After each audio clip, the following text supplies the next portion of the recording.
बाल विकास और शिक्षा शास्त्र का टॉप एमसीक्यू क्वेश्चन रिव्यू करने वाले हैं। पहला प्रश्न है, शिक्षक अधिकार अधिनियम या आरटी एक्ट 2009 के अनुसार प्राथमिक स्तर पर शिक्षक और छात्र का अनुपात टीचर स्टूडेंट रेशियो कितना होना चाहिए। तो जो है प्राथमिक स्तर पर या जो प्राइमरी स्कूल में आरटी एक्ट 2009 के अनुसार स्टूडेंट्स टीचर और स्टूडेंट्स की रेशियो क्या होनी चाहिए। तो स्टूडेंट्स और टीचर की रेशियो या टीचर और स्टूडेंट्स की रेशियो जो है 1:30 होना चाहिए। मतलब प्रति 30 बच्चों पे एक शिक्षक होना अनिवार्य है आरटी एक्ट 2009 के अनुसार। तो इसका आंसर हो जाएगा ऑप्शन ए 1:30, मतलब 1 जो क्या हो गया टीचर और 30 हो गया स्टूडेंट्स। जो है प्रति 30 बच्चों पे एक शिक्षक अनिवार्य है आरटी एक्ट 2009 के अनुसार।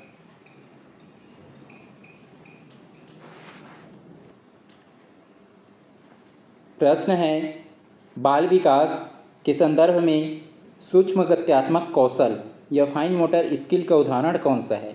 यहाँ पे जो है दो गत्यात्मक कौशल होता है, एक सूक्ष्म और एक स्थूल। स्थूल और सूक्ष्म होता है। यहाँ पे बताना है सूक्ष्म गत्यात्मक जो कौशल है उसका एग्जाम्पल या उदाहरण कौन सा है। पहला दिया मैदान में दौड़ना ये स्थूल गत्यात्मक कौशल का एग्जाम्पल हो जाएगा।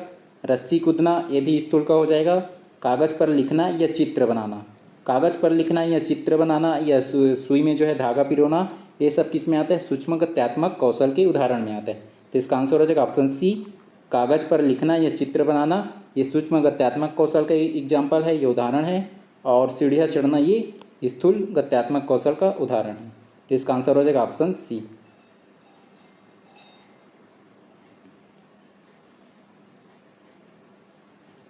प्रश्न है, निम्नलिखित में से कौन सी धारणा सीखने की प्रक्रिया में बच्चों द्वारा की जाने वाली गलतियों के संबंध में सबसे सही है। इसमें इस बताने कि कौन सा जो कंसेप्ट या धारणा जो है सीखने की प्रक्रिया में बच्चों द्वारा की जाने वाली गलतियों के संबंध में कौन सी जो कथन है वो सही है। ऑप्शन ए दिया है, गलतियाँ यह दर्शाती है कि बच्चे पूरी तरह लापरवाह है। ऑप्शन बी में दिया है, गलतियों को बिना ध्यान दिए तुरंत नज़रअंदाज कर देना चाहिए, ये जो ऑप्शन बी उचित नहीं है। उसके बाद सी दिया है, गलतियाँ सीखने की प्रक्रिया का एक स्वाभाविक और सार्थक हिस्सा है जो उनकी सोच को समझने में मदद करती है। तो इसका आंसर हो जाएगा ऑप्शन सी, जो सबसे बेस्ट और उचित विकल्प लग रहा है। तो इसका आंसर हो जाएगा ऑप्शन सी, जिसमें क्या बताया जा रहा है, गलतियाँ सीखने की प्रक्रिया का एक स्वाभाविक और सार्थक हिस्सा है। तो जो है गलतियाँ क्या है, सीखने की प्रक्रिया है जो क्या है, एक स्वाभाविक और सार्थक हिस्सा है जो उनकी सोच को समझने में मदद करती है। तो इसका आंसर हो जाएगा ऑप्शन सी।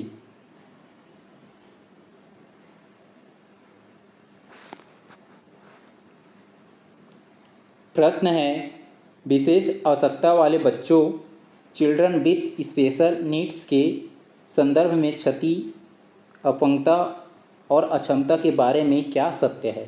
क्षति क्या है कि जैसे कोई दिव्यांग है,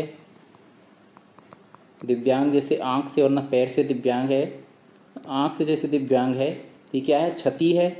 ये जो क्या है दिव्यांग है आँख से, तो क्या होगी उनकी क्षति कि उसके पास आँख नहीं है। और आँख ना होने की वजह से क्या रहेगा, वो डिसेबल रहेगा, जैसे देखने में या जो है देख नहीं पाएगा तो ठीक से कार्य नहीं कर पाएगा, मतलब सही ढंग से किस चीज़ को नहीं देख पा रहा है तो अच्छे से ये जल्दी उस चीज़ को कैप्चर नहीं कर पाएगा।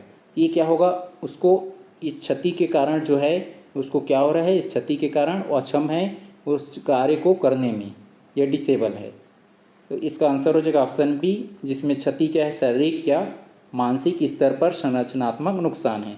शारीरिक या मानसिक स्तर पर क्या है, ये संरचनात्मक नुकसान है। जैसे आँख से दिव्यांग है, क्या हुआ उसके पास आँख नहीं है, ये क्या हो जाएगा, क्षति जो है शारीरिक या मानसिक स्तर पर संरचनात्मक नुकसान है। जबकि अक्षमता क्या है, इसके कारण कार्य करने में आने वाली बाधा है। और अक्षमता या डिसेबल क्या है कि जो क्षति है उसके कारण जो है क्या है कि वो जो है इसके कारण कार्य करने में आने वाली बाधा है। तो जैसे वो आँख से दिव्यांग है, ये पैर से दिव्यांग है, तो जो एक स्वस्थ जो मनुष्य है वो उस कार्य को कर सकता है, वैसे ये जो है जो डिसेबल है, ये हैंडीकैप है, वो नहीं कर पाएंगे। तो इसका आंसर हो जाएगा ऑप्शन बी।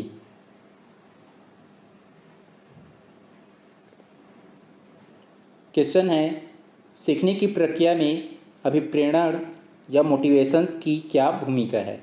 यहाँ पे बताना है जो मोटिवेशन है उसकी क्या रोल है या क्या भूमिका है उसको सीखने की प्रक्रिया या प्रोसेस में।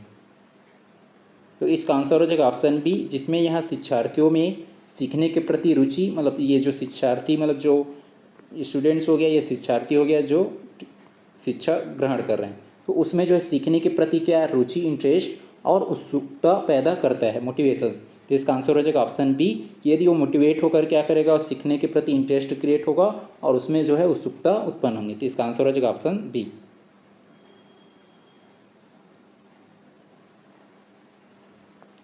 प्रश्न है, राष्ट्रीय पाठ्यचर्या या शिक्षा क्रम निर्माण के समय निम्नलिखित में से किस आधार को सबसे अधिक ध्यान में रखना चाहिए। तो जो है ये नेशनल जो है करिकुलम या जो है राष्ट्रीय पाठ्यचर्या या शिक्षा क्रम का जो है निर्माण करते समय, सिलेबस या जो उसका करिकुलम हो गया उसको निर्माण करते समय निम्न से जो है निम्नलिखित में से किस आधार को सबसे अधिक ध्यान में रखना चाहिए। इसका आंसर हो जाएगा ऑप्शन सी, उनकी जो है सामाजिक सांस्कृतिक पृष्ठभूमि क्या है, उसकी सोशल और कल्चरल पृष्ठभूमि क्या है, बैकग्राउंड क्या है उसको, बच्चों की आवश्यकताएँ क्या है और उनकी दार्शनिक आधार को। तो इसका आंसर हो जाएगा ऑप्शन सी, कि ये आधार होनी चाहिए कि उसकी सामाजिक सांस्कृतिक पृष्ठभूमि कैसा है, बच्चों की आवश्यकताएँ क्या है और दार्शनिक आधार क्या है। इसका आंसर हो जाएगा ऑप्शन सी। क्वेश्चन है, मनोवैज्ञानिक सिगमंड फ्रायड द्वारा प्रतिपादित मनोवैज्ञानिक विकास सिद्धांत की अवस्थाओं का जन्म से लेकर परिपक्वता तक सही क्रम या कालक्रम क्या है। यहाँ पे बताना है जो मनोवैज्ञानिक जो सिगमंड फ्रायड के अनुसार जो है ये इन्होंने प्रतिपादित किया था मनोवैज्ञानिक विकास सिद्धांत। इस सिद्धांत की जो क्रम है उस क्रम को अरेंज करना है जन्म से लेकर परिपक्वता तक। इसमें जो है जन्म से की अवस्था में कौन सा आ जाएगा, ये ओरल स्टेज आ जाएगा सबसे पहले ये। और ये ओरल स्टेज कब तक का रहता है, ये जन्म से लेकर 1 वर्ष की आयु तक। जन्म से लेकर 1 वर्ष की आयु तक जो होता है ये ओरल स्टेज होता है। तो पहले नंबर पे आ जाएगा ओरल स्टेज। ओरल स्टेज के बाद आता है अनल स्टेज। ये जो अनल स्टेज रहता है 1 से 3 वर्ष की आयु तक रहता है, तो हो जाएगा दूसरे नंबर पे। अनल स्टेज के बाद जो अवस्था आता है ये फैलिक स्टेज। फैलिक स्टेज ये जो रहता है 3 से 6 वर्ष की आयु तक रहता है फैलिक स्टेज, ये हो जाएगा तीसरे नंबर पे। और फैलिक स्टेज के बाद जो आता है ये लेटेंसी स्टेज आता है, और ये लेटेंसी एज जो रहता है 6 वर्ष से लेकर पबर्टी एज तक का। पबर्टी एज मतलब जो है यौवन अवस्था तक का, ये जो होता है 6 वर्ष से पबर्टी एज या यौवन अवस्था तक होती है, ये लेटेंसी स्टेज। ये हो जाएगा चौथे नंबर पे। और लास्ट में आ जाएगा ये जेनिटल स्टेज या जनांगी अवस्था। ये जो अवस्था जो होती है यौवन अवस्था की बाद की अवस्था है, यौवन अवस्था की बाद की अवस्था। ये हो जाएगा 5वें नंबर पे जनांगी अवस्था या जेनिटल स्टेज। ये हो जाएगा लास्ट में आ जाएगा ये। पहले नंबर पे आ जाएगा ये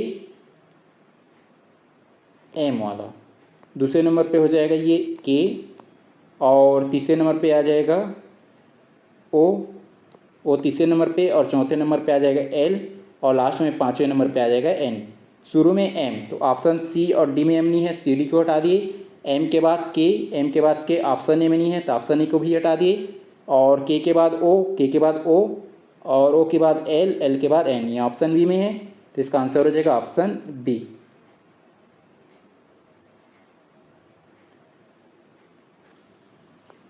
क्वेश्चन है, ब्लूम के संज्ञानात्मक डोमेन के उद्देश्य से वर्गीकरण के अनुसार संज्ञानात्मक क्षमताओं का सरल से जटिल या निम्न से उच्च की ओर सही क्रम क्या है। अब यहाँ पे अरेंज करना है कि जो ब्लूम के जो संज्ञानात्मक डोमेन के उद्देश्य का जो वर्गीकरण है, इन्होंने जो क्लासीफाइड किया था संज्ञानात्मक डोमेन का, तो उनकी जो क्लासिफिकेशन है उसको अरेंज करना है सरल से जटिल की ओर। इसमें जो सबसे पहले आ जाएगा याद रखना या रिमेम्बरिंग, हो जाएगा रिमेम्बरिंग या याद करना, याद रखना ही हो जाएगा पहले नंबर पे। रिमेम्बरिंग के बाद क्या आता है, जो इसकी जो इन्होंने क्रम दिया था अंडरस्टैंडिंग या समझना, हो जाएगा दूसरे नंबर पे। तो रिमेम्बरिंग हो गया, अंडरस्टैंडिंग हो गया। अंडरस्टैंडिंग के बाद जो होती है ये टोटल 6 स्टेज दिया था, ये 6 अवस्था दिया गया था, जिसमें 5 ही दिया है। तो ये जो है रिमेम्बरिंग के बाद हो जाएगा अंडरस्टैंडिंग। अंडरस्टैंडिंग के बाद आता है अप्लाई, मतलब लागू करना आता है, लेकिन इसमें नहीं दिया है। तो लागू करना आएगा, अप्लाई करना, अप्लाई के बाद आएगा एनालाइज करना।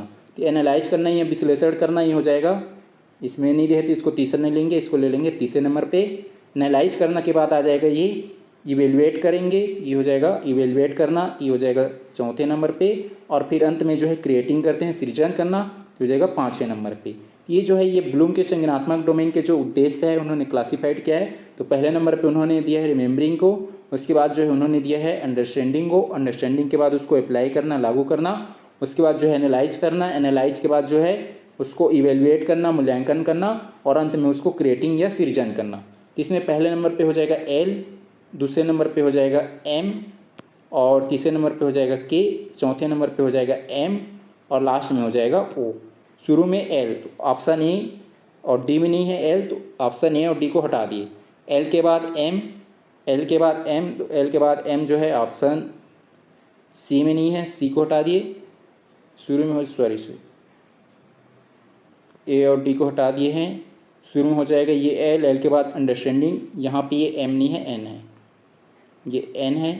शुरू में हो जाएगा एल, एल के बाद जो है एन, तो एल के बाद एन ऑप्शन बी में नहीं है तो ऑप्शन बी को हटा दिए, तो हो जाएगा ये एल पहले नंबर पे, और उसके बाद एन, एन अंडरस्टैंडिंग, उसके बाद जो है के के बाद एम, एम के बाद ओ। तो इसका आंसर हो जाएगा ऑप्शन सी, इसका आंसर हो जाएगा ऑप्शन सी।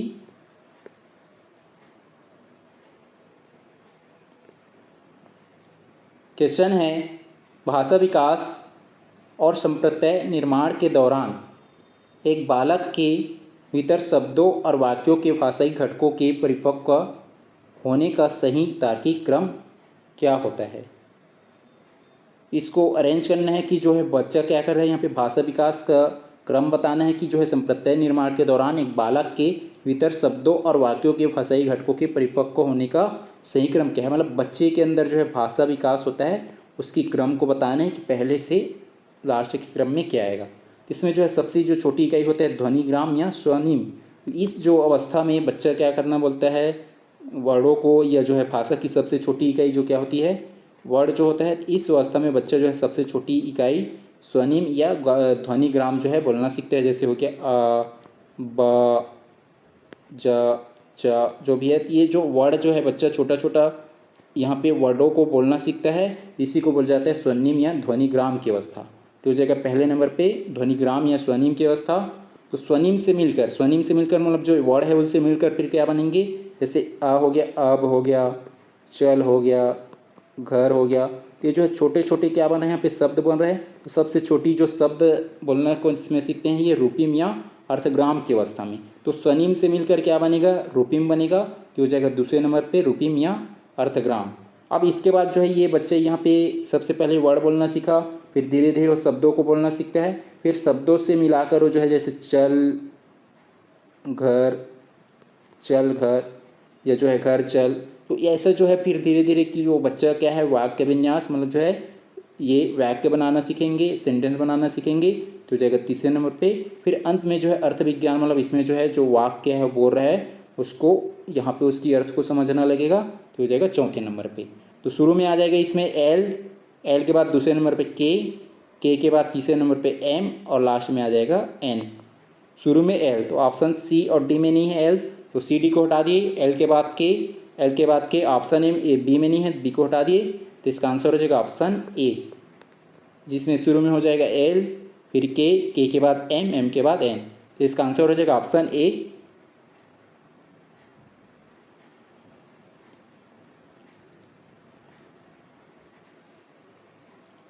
क्वेश्चन है, व्यक्तित्व के विभिन्न सिद्धांतों और उनके प्रेरणाओं को सम्मिलित कीजिए। यहाँ पे जो व्यक्तित्व के विभिन्न जो सिद्धांत दिया गया है और उसके जो प्रतिपादक या जो फाउंडर है उसको सुमेलित करना है, सही सुमेलित करना है। ए में दिया है सील गुड सिद्धांत। जो है सील गुड सिद्धांत, ये जो सिद्धांत को किसने दिया है, तो इस सिद्धांत को दिया है गॉर्डन, आलपोर्ट और कैटेल ने। ये ए का हो जाएगा 2, जो है सील गुड सिद्धांत है, इसको दिया है गॉर्डन, आलपोर्ट और कैटेल ने। ये हो जाएगा ए का 2, ए का 2 हो जाएगा। उसके बाद ये बी दिया है अंतर्मुखी बहिर्मुखी वर्गीकरण। अंतर्मुखी बहिर्मुखी वर्गीकरण या क्लासिफिकेशंस, इस सिद्धांत को किसने दिया है, कार्ल जुंग या यंग ने। तो हो जाएगा बी का 1, वी का 1, वी का 1 हो जाएगा कार्ल जुंग या युंग। इसका सी दिया है शरीर रचना का सिद्धांत। तो जो है शरीर रचना का सिद्धांत इसको किसने दिया है, इसको दिया है विलियम सेल्डन ने। ये सी का हो जाएगा 4, विलियम सेल्डन। सी का 4 विलियम सेल्डन। उसका डी दिया है व्यक्तिक मनोविज्ञान का सिद्धांत। जो है व्यक्तिक मनोविज्ञान का सिद्धांत, इस सिद्धांत को किसने दिया है? अल्फ्रेड एडलर ने। ये डी का 3 हो जाएगा, अल्फ्रेड एडलर, डी का 3। ए का 2 तो ऑप्शन बी और डी में नहीं है, बी डी को हटा दिए। उसके बाद बी का 1 ऑप्शन ए में नहीं है तो ऑप्शन ए भी हट जाएगा। और उसके बाद सी का 4 और डी का 3 तो ये ऑप्शन सी में मिल रहा है, तो इसका आंसर हो जाएगा ऑप्शन सी, जिसमें हो जाएगा ए का 2, उसके बाद बी का 1 और सी का 4 और डी का 3, तो इसका आंसर हो जाएगा ऑप्शन सी।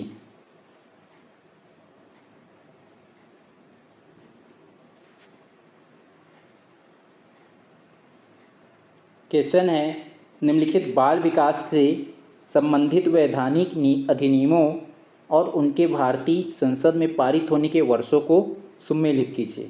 सुमेलित करने यहाँ पे बाल विकास से संबंधित वैधानिक अधिनियम एक्ट दिया गया है और उससे रिलेटेड जो है वर्ष कब पास हुआ है या बना है। ओ ए में दिया है बाल श्रम प्रतिषेध और विनिमय अधिनियम। जो है बाल श्रम और प्रतिषेध और जो है विनिमय अधिनियम, ये एक्ट कब आया था? तो एक्ट आया था 1986 में। तो ए का हो जाएगा ये 2 1986, ए का हो जाएगा 2 1986। उसके बाद बी दिया है किशोर न्याय बालकों की देखरेख और संरक्षण अधिनियम। तो जो है किशोर न्याय बालकों की देखरेख और संरक्षण अधिनियम में एक्ट ये कब आया था? यह था 2015 में। तो बी का हो जाएगा 1 2015। उसका सी दिया है निःशुल्क और अनिवार्य बाल शिक्षा का अधिकार, मतलब जो RT एक्ट, जो है RT एक्ट कब आया था? 2009 में। 2009 किस में दिए है? 4 में, तो सी का हो जाएगा 4 2009। उसका डी दिया है लैंगिक अपराधों से बालकों का संरक्षण अधिनियम या फोक्सो एक्ट। तो फोक्सो एक्ट कब आया था? ये आया था 2012 में। ये डी का हो जाएगा 3 2012, डी का हो जाएगा 3 2012। ए का हो जाएगा 2, ए का 2 ऑप्शन बी में नहीं है और डी में नहीं है, बी डी को हटा दिए। इसका बी का 1 ऑप्शन सी में नहीं है तो ऑप्शन सी भी हटा दिए, तो इसका आंसर हो जाएगा ऑप्शन ए, जिसमें इसका आंसर हो जाएगा ऑप्शन ए, जिसमें ए का 2 हो जाएगा, बी का 1, सी का 4 और डी का 3, तो इसका आंसर हो जाएगा ऑप्शन ए।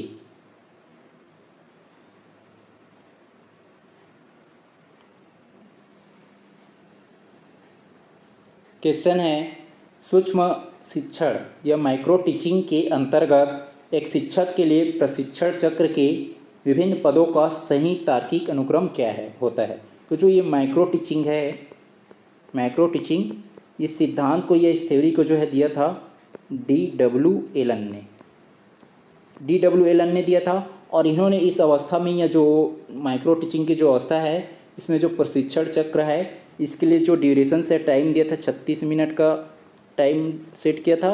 और इसके लिए जो है टोटल 6 स्टेज बताया था, 6 स्टेज या 6 अवस्था बताया था। और ये पूरे 6 स्टेज के लिए उन्होंने 36 मिनट का टाइम सेट किया था। और ये जो माइक्रो टीचिंग का जो अवधारणा है, ये कंसेप्ट W.D. एलन के द्वारा दिया गया था। इसमें जो सबसे पहली अवस्था बताया था इन्होंने, जो पाठ योजना है उसका निर्माण करना, प्लानिंग बनाना। तो जो पाठ है, ये सिलेबस है, उसका जो पहले सबसे पहले क्या बनाना है? प्लानिंग बना लेना है। तो हो जाएगा प्लानिंग बनाना ही हो जाएगा पहले क्रम पे। प्लानिंग बनाने के बाद जो आएगा ये अवस्था आएगा टीचिंग, मतलब पढ़ाना। तो पढ़ाने के लिए कितने समय का टाइम दिया गया था? ये 6 मिनट की पढ़ाना, 6 मिनट पढ़ाना, मतलब ये जो टोटल 36 मिनट है उसको अलग अलग जो टाइम, अलग अलग जो ये कंसेप्ट दिया है उसमें बांटा गया है। तो जो ये 6 मिनट टीचिंग के लिए दिया गया, ये पाठ योजना प्लानिंग बनाने के बाद पढ़ाना टीचिंग करना, तो हो जाएगा दूसरे नंबर पे। और पहले नंबर पे हो जाएगा प्लानिंग बनाना। प्लानिंग बनाने के बाद टीचिंग कर लिया, टीचिंग के बाद जो है उसका फीडबैक प्राप्त करना, मतलब प्रतिपुष्टि प्राप्त करना। तो जो सहपाठी टीचर है या उसके जो भी उसकी एग्जामिन कर रहे हैं, निरीक्षण कर रहे हैं, वो क्या करेंगे?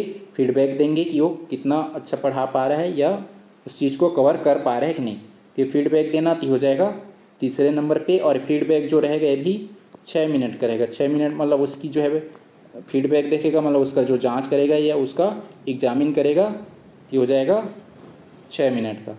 ये तीसरे नंबर पे हो जाएगा फीडबैक। फीडबैक के बाद जो है फिर से क्या करेंगे? रीप्लान बनाना।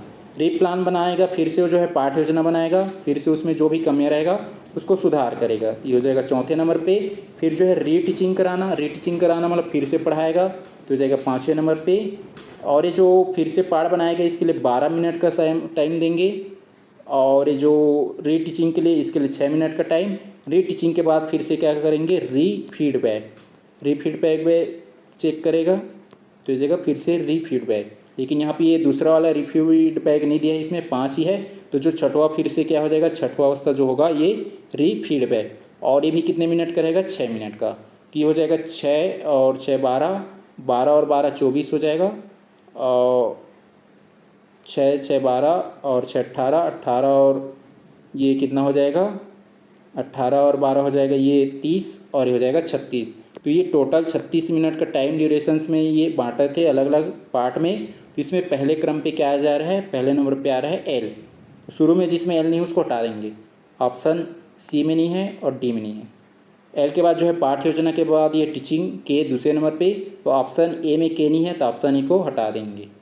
उसके बाद जो है ये के बाद आ जाएगा ये प्रतिपुष्टि फीडबैक तीसरे नंबर पे एम के बाद आ जाएगा ये रीप्लान और ओ के बाद जो आ जाएगा रीटीच, तो हो जाएगा एन लास्ट में। तो इसका आंसर हो जाएगा ऑप्शन बी।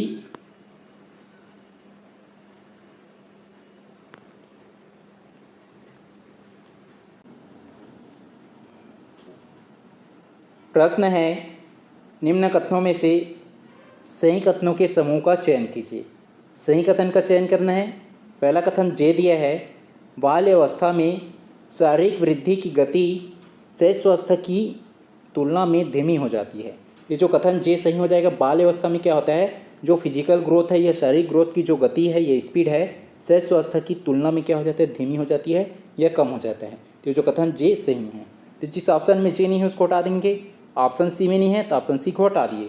उसके बाद कथन के दिया है, उत्तर बाल्य अवस्था में बच्चों के सामाजिक विकास पर उनके मित्र और साथी समूह का प्रभाव बहुत कम हो जाता है। तो ये जो कथन के गलत हो जाएगा, क्योंकि जो उत्तर बाल्य अवस्था में क्या होता है, बच्चों के जो सामाजिक विकास पर सबसे ज़्यादा प्रभाव उसके मित्र और साथी समूह का रहता है, लेकिन यहाँ पे कम है करके बोला जा रहा है, कम हो जाता है बोला जा रहा है। ये कम नहीं होता है, बहुत ज़्यादा रहता है। यह सबसे ज़्यादा प्रभावित जो है मित्र और साथी समूह से होता है, इसलिए जो कथन के गलत हो जाएगा।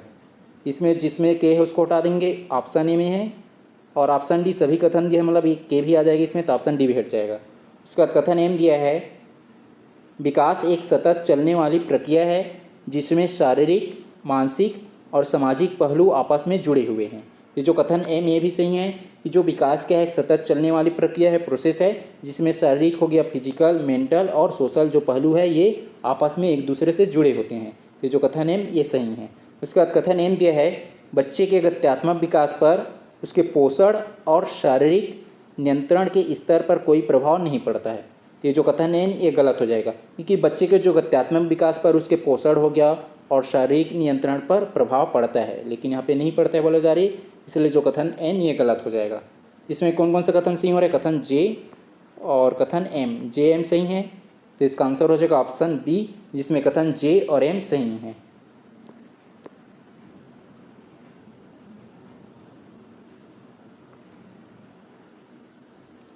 क्वेश्चन है, निम्न कथनों में से सही कथनों के समूह का चयन कीजिए। सही कथन का चयन करना है।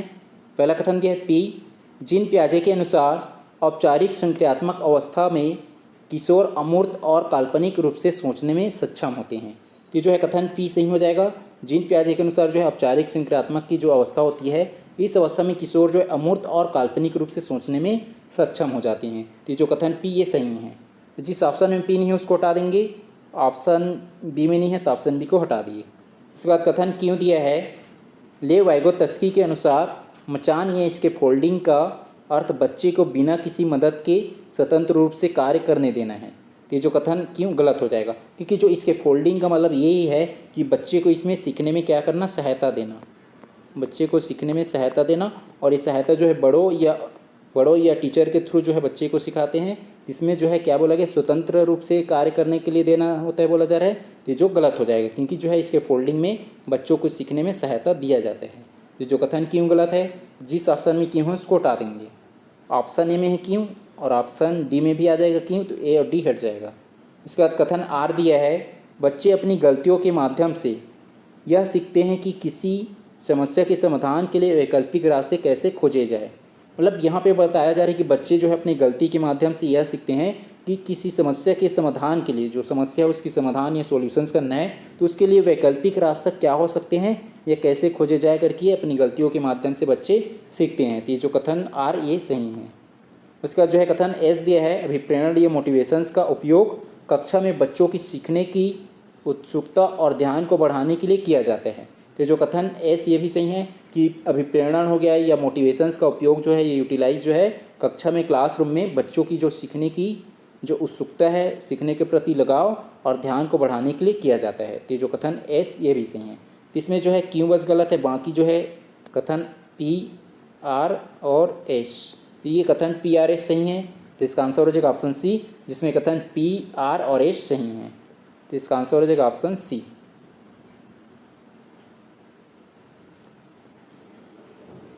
प्रश्न है अभिकथन, बच्चों के विकास में प्रकृति या आनुवंशिकता और पोषण, पर्यावरण या वातावरण दोनों की भूमिका अनिवार्य और एक दूसरे से जुड़ी हुई होती है। कि जो है कथन ये अभिकथन सही है कि बच्चों के विकास में प्रकृति हो गया और पोषण दोनों की भूमिका जो है अनिवार्य और एक दूसरे से क्या होती है, जुड़ी होती है। तो जो कथन ये अभिकथन सही है।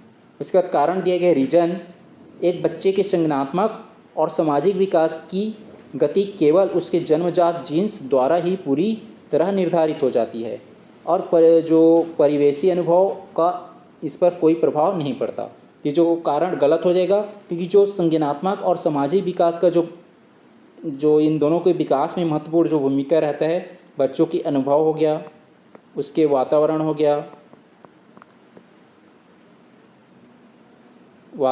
गया, परिवार हो गया, मित्र हो गया, विद्यालय हो गया, स्कूल और समाज, इन सब की भूमिका रहता है। लेकिन यहाँ पे क्या बोला जा रहा है कि उसके जो संज्ञानात्मक और सामाजिक विकास में केवल उसके जन्मजात जीन्स ही द्वारा पूरी तरह से निर्धारित होती है। ये जीन्स द्वारा निर्धारित नहीं होती, किसके द्वारा निर्धारित होती है कि बच्चे के अनुभव हो गया, वातावरण, परिवेश, परिवार, मित्र, विद्यालय और समाज, ये सब पर निर्भर होता है और इन सभी के माध्यम से जो है संज्ञानात्मक और सामाजिक विकास जो है डेवलप या बिल्ड होता है।